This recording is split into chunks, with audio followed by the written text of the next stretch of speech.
अगला अब हम इससे अगला दोहा पांचवा दोहा का वाचन करेंगे। आप कह सब भलो, अपने कह कोई कोई, तुलसी सब कह जो भलो, सुजन सराहिए सोई रे भैया, सुजन सराहिए सोई। आपू कहें सब भलो, सब अपने आप को भला कहते हैं और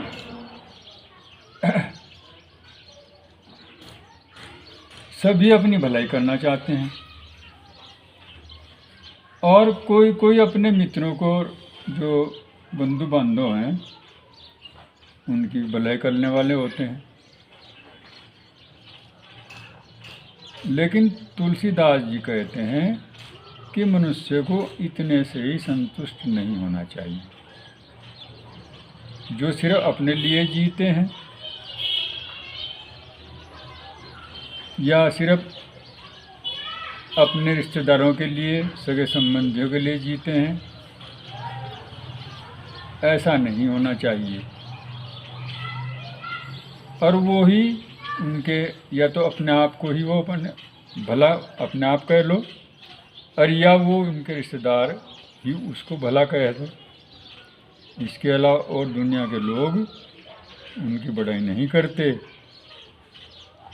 लेकिन तुलसीदास का मत है कि ऐसा नहीं होना चाहिए। भला तो वो होता है संसार में, उस सुजन की, उस अच्छे आदमी की सराहना करनी चाहिए जो सबका भला करने वाला हो और सब लोग उसे भला कहें। ऐसा व्यक्ति ही अच्छा होता है। और अपने लिए तो सब संसार, अन्य और स्वार्थी लोग जीते ही हैं। लेकिन जो सबका भला करता है और उसे सब भला आदमी कहते हैं, ऐसा आदमी अच्छा होता है, उसकी हमें सराहना करनी चाहिए। ये तुलसीदास जी का कथन है। इसका भी प्रश्न लिखेंगे। क्या लिखेंगे कि इस दोहे में बताया गया है कि परोपकारी ही संसार में प्रशंसित होता है, लोग उसी की बड़ाई करते हैं। अब हम छठा दोहा लेंगे। ग्रह भेषज जल पवन पट, पाई कुजोग सुजोग, होई कुवस्तु सुवस्तु जग, लखई सुलक्षण लोग रे भैया, लखई सुलक्षण लोग। ग्रह यानी घर, भेषज चिकित्सा, जल पानी, पवन हवा, पट वस्त्र, पाई पाकर, कुजोग सुयोग, कि ये चीज़ें जो हैं, अगर इन्हें सुजोग मिल जाए तो अच्छी हो जाएंगी, और अगर कुजोग मिल जाए तो ये खराब हो जाएंगी। कैसे?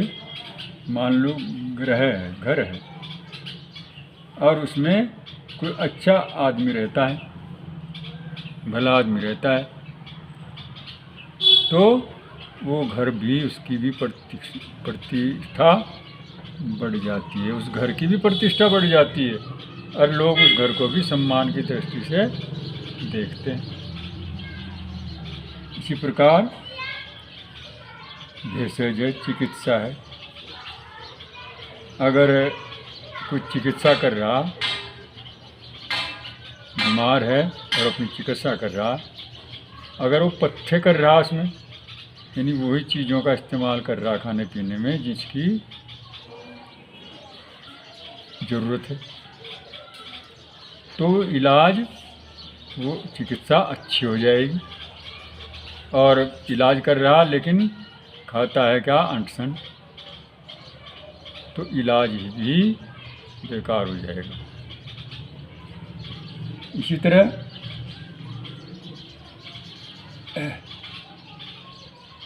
जल है, अगर जल साफ स्वच्छ है और अच्छे स्थान का है तो उसका सबको लाभ होगा। लेकिन अगर उसमें गंदगी मिल गई तो वही जल कुजोग पा करके नष्ट हो जाए, वो खराब हो जाएगा।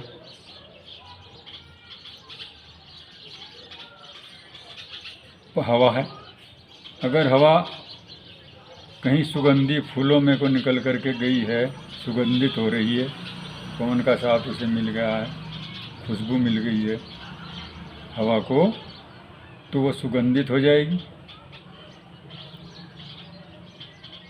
और अगर कहीं गंदगी में को निकल के गई तो वही हवा खराब हो जाएगी।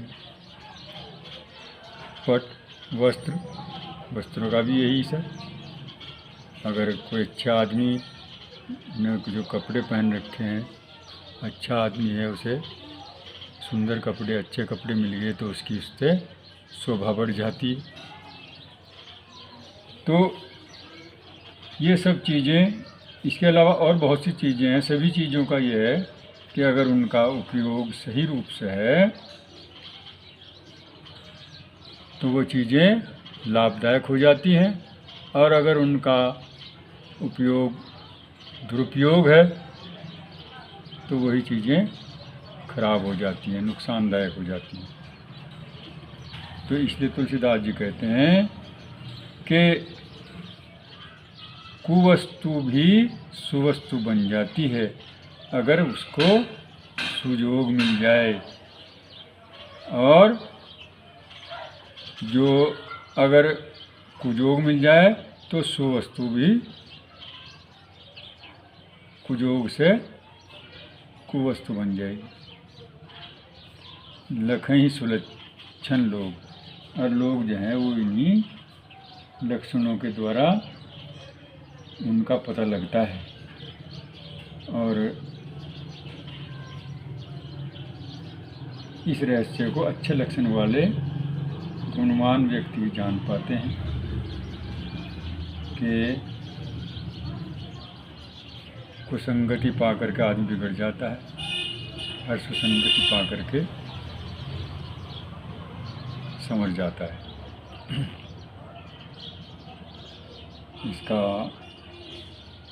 हम प्रसंग लिखेंगे कि प्रस्तुत दोहे में महाकवि तुलसीदास ने सत्संग की मही का गुणगान किया है। सत्संग को उन्होंने सुधारने वाला और कुसंग को उन्होंने बिगाड़ने वाला बताया। इसका प्रसंग है। अब लीजिए 7वां दोहा। जो सुनि समुझी अनीतिरत, जागत रहे जो सो, उपदेश वो जगाई बो, तुलसी उचित न हो रे भैया, तुलसी उचित न हो। जो तुलसीदास जी कहते हैं कि जो सुन करके और समझ करके दूसरे की अच्छी बातों को सुन भी लेता है, उन्हें समझ भी लेता है, लेकिन फिर भी अनीतिरत, अनीतिरत का मतलब है अनीति में लगा हुआ। अनीति क्या होती है? जो नीति का उल्टा होता है, जो नियम होता है, जो नियम पर नहीं चलता, वो उसे अनीति कहते हैं। अगर नियम पूर्वक चलता है वो तो नीति है, और जो नियम पर नहीं चलता है वो अनीति है। तो कहते हैं कि सोच समझ करके भी, उपदेशों को सुन करके भी, दूसरों के बताने कर पर भी जो सुन लेता है, समझ लेता है, लेकिन फिर भी वो गलत रास्ते पर ही चलता है, जो जागता हुआ भी सोने का नाटक करता है, तो उसको क्या जगाने की आवश्यकता है। तुलसीदास जी कहते हैं कि उपदेशिबो जगाइबो, कि उसे चाहे कितना ही उपदेश दे लीजिए, चाहे उसे कितना ही जगा लीजिए, वो समझने का नहीं, वो अपनी उसी रास्ते पर, उसी राह पर चलता रहेगा। तो उसे जगाना ठीक नहीं। जो जिसे चलना ही है, जिसे गड्ढे में गिरना ही है, वो किसी के कहने से, समझाने से नहीं समझता, फिर भी गलत रास्ते पर चलता ही रहेगा।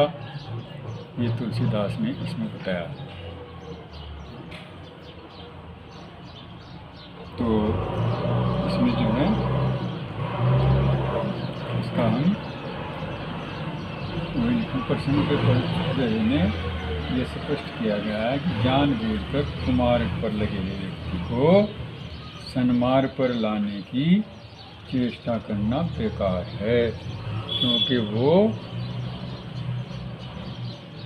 उस रास्ते पर चलने को तैयार नहीं है। ये इसमें बताया गया। तो अब हम इससे अगला दोहा 8वां, उसका व्याख्या करेंगे। बरसत हरसत लोग सब, करसत लखै न कोई, तुलसी प्रजा सुभागते, भूप भानु सो होय रे भैया, भूप भानु सो होय। बरसत हरसत लोग सब, जब बरसता है बादल तो लोग खुश हो उठते हैं। करसत लखै न कोय, और करसत का अर्थ है खींचना, यानी पानी को वास बनाकर अपनी ओर खींच लेना। पानी कहाँ से आता है? नीचे से ही वास बन करके पानी ऊपर जाता है, और ऊपर ठंडा होने पर वही वाष्प पानी के रूप में, वर्षा के रूप में फिर नीचे आ जाती है। तो तुलसीदास जी कहते हैं कि जिस प्रकार पानी जब बरसता है तो लोग हर्षित हो जाते हैं, लेकिन वो पानी कहाँ से गया है इस बात का किसी को पता नहीं है, कि उसको वो जल भाप बनकर पृथ्वी से ही तो ऊपर गया है, वो किसी ने भी नहीं देखा। और बरसते हुए सबने देखा पानी, कि पानी बरस रहा है, वर्षा हो रही। तो इसी प्रकार उन्होंने ये बताया है कि जो किसी देश में किसी राष्ट्र का राजा जो है, वो ये कार्य कौन करता है? ये जो वास बना करके पानी ऊपर खींचता है, कौन ले जाता है? भानु अर्थात सूर्य। ये सूर्य जब अपनी गर्मी से जल से वास बनाकर ऊपर ले जाता है, फिर बरसाता है, तो ये सूर्य का कार्य है। और कोई नहीं कहता कि ये कार्य कौन कर रहा है, न किसी को जानने की आवश्यकता है। तो तुलसीदास जी कहते हैं कि ऐसा भूप, ऐसा राजा किसी देश में प्रजा के सौभाग्य से ही होता है। प्रजा सौभाग्य, प्रजा के अच्छे भाग्य से ही उसे ऐसा राजा मिलता है, जिसका सूर्य जल ले जाता भी है और बरसाता भी है, लेकिन किसी को दिखाई नहीं देता। बरसता तो दिखता है कि पानी बरस रहा है, लेकिन पानी जाता हुआ दिखाई नहीं देता है। तो जो राजा जब वो टैक्स लगाता है जनता से ही लेकर के, तो वो अच्छे कार्यों में खर्च करता है जनता के लिए टैक्स, तो उस टैक्स लेते समय तो प्रजा को महसूस नहीं हो, और टैक्स लेकर लोगों के लिए जब वो सड़कें बनवाता है, नहरें खुदवाता है, नए नए कार्य कराता है जिससे जनता को लाभ होता है, तो दिखाई देता है कि राजा बहुत अच्छे कार्य कर रहा है। लेकिन वो पैसा कहाँ से गया? वो उसी जनता से गया है जिस जनता के लाभ के लिए वो कार्य कर रहा है। लेकिन उसे पता नहीं, उसका तरीका ऐसा होना चाहिए, उसकी विधि ऐसी होनी चाहिए कि टैक्स तो ले, जनता से पैसा तो ले, लेकिन जनता को उसका एहसास ना हो, उसका दुख ना हो, और ऐसे तरीके से जनता में टैक्स लगाए कि जिससे जनता खुशी खुशी उनको वहन करती रहे और उनको कोई कष्ट नहीं। तो ऐसा ये बड़े सौभाग्य से ही होता है, जनता का सौभाग्य अच्छा होता है, इसका वहीं ऐसा राजा होता है। तो इसका हम लिखेंगे कि गोस्वामी जी आदर्श राजा की कर उगाने की नीति के विषय में सूर्य का उदाहरण देते हुए कहते हैं कि ये बात इसमें बताई गई। अगला दोहा लेंगे। मंत्री गुरु अरु वैद्य जो प्रिय बोलहि भयास, राज धर्म तनु तीनि कर होई बेगहि नाश। रे भैया होई बेगहि नाश। मंत्री,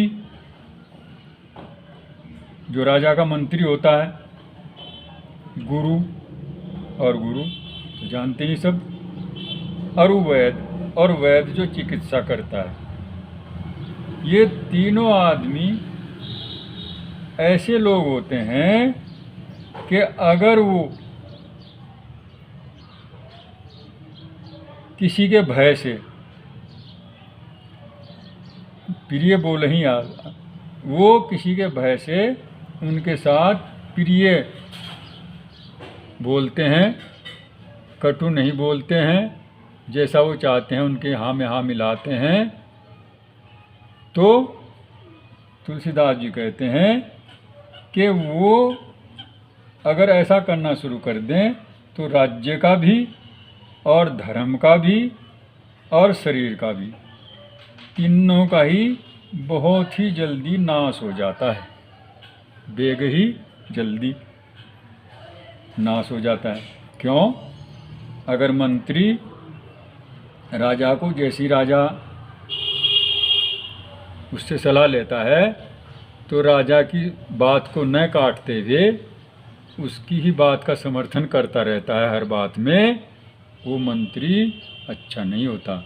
उसे अपने मन की बात को उसे कहना चाहिए, उसके भय से, राजा के भय से उसे उसके समर्थन करके उसके अपना मीठा बोलने का जो नाटक है वो नहीं करना चाहिए, बल्कि जो वास्तविक बात उसके समझ में आती हो उसको कहना चाहिए। इसी प्रकार गुरु अगर शिष्य को सिर्फ प्यार प्यार ही करता है और उसे दंड नहीं देता है, और जैसा शिष्य कहता है गुरु वैसा ही करता रहता है, हाँ में हाँ मिलाता रहता है कि उसका शिष्य नाराज़ न हो जाए, उसे खुश करने के लिए उसे वो उसके अनुकूल ही बोलता रहता है, तो उस शिष्य का भी उसका नाश हो जाता है। क्यों? क्योंकि वो अब वो चाहता है कि मुझे छुट्टी हो जाए जल्दी, और वो गुरु कहता है हाँ हाँ जाओ, तो फिर पढ़ लेगा थोड़ा ही, वो फिर नहीं पढ़ सकता। इस प्रकार गुरु को अपनी जो राय है, अपने जो ठीक समझता है उसके अनुसार अपने शिष्य को चलाना चाहिए, उसके कहने के अनुसार नहीं चलना चाहिए। और इस प्रकार वैद्य जो भी चिकित्सा करता है, हालांकि वो कड़वी कड़वी दवाई देता है, जिससे बीमारी कटती है। लेकिन अगर वो कहे उसका मरीज कि मुझे मीठी मीठी दवाई दे दीजिए और मैं खाने में परहेज भी नहीं कर सकता और वो भी उसका समर्थन करता रहे, तो इस प्रकार उस रोगी का भी रोग कभी नहीं छूट सकता और वो भी बेचारा मृत्यु को ही प्राप्त हो जाएगा। तो इस वास्ते कहा गया है तुलसीदास जी कि इन लोगों को स्पष्टवादिता के अनुसार अपने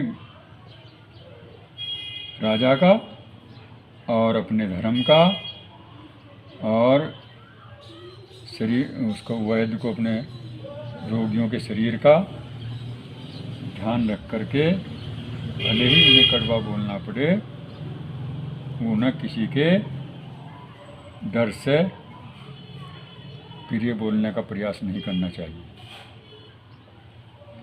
तो इसमें इसका भी हम वो लिखेंगे प्रसंग के मंत्री गुरु और वैद्य कटु होने पर भी हित की बात कहें, तभी मनुष्य का भला होता है। अब लीजिए 10वां दोहा। तुलसी पावस के समय धरी को किलन मौन, अब तो दादुर बोली है हमें पूछी है कौन रे भैया, हमें पूछी है कौन। तुलसी पावस के समय यानी बरसात के समय तुलसीदास जी कहते हैं कि बरसात का जब मौसम होता है, धरी कोकिलन मौन, कोकिला जो है कोयल जो है वो चुप हो जाती है। क्यों हो जाती है चुप? क्योंकि अब तो दादुर बोली है कि अब तो मेंढक बोलने का समय आ गया। जब मेंढकों ने बोलना शुरू कर दिया तो फिर हमें कौन पूछता है। इसका भाव आती है कि समय के अनुसार मनुष्य को परिस्थितियों के अनुसार अपने को ढालना चाहिए, क्योंकि एक समय ऐसा होता है कि उस समय उस आदमी का सम्मान होता है, सब उसकी बात को मानते हैं और उसकी आज्ञा का पालन करते हैं। लेकिन एक समय ऐसा होता है कि उनकी बात को कोई पूछता नहीं और दूसरे ऐसे लोग आ जाते हैं जो उनकी बात को चलने नहीं देते। तो ऐसे समय पर आदमी तुलसीदास जी कहते हैं कि वर्षा ऋतु में कोयल यह समझ कर चुप हो जाती है कि अब तो मेंढक ने तर कि आगे हमारी मधुर वाणी कौन सुनेगा। अर्थात बुरा समय आने पर ढोंगी और गुणहीनों की ही चलेगी बात। हर गुणवानों का सम्मान तो जब भी होगा जब वहाँ गुणवान हो, सुनने वाले गुणवान हो। मूर्खों में गुणवान आदमी को कोई नहीं पूछता। ये बात बता रहे हैं तुलसीदास जी। तो इस प्रकार ये 10 दोहे दोहावली के दिए गए हैं और इनका हमने अध्ययन किया है। तो अब हम इसे समाप्त करते हैं। आप सभी बालकों का कल्याण हो, ऐसी कामना के साथ हम इसको विराम देते हैं।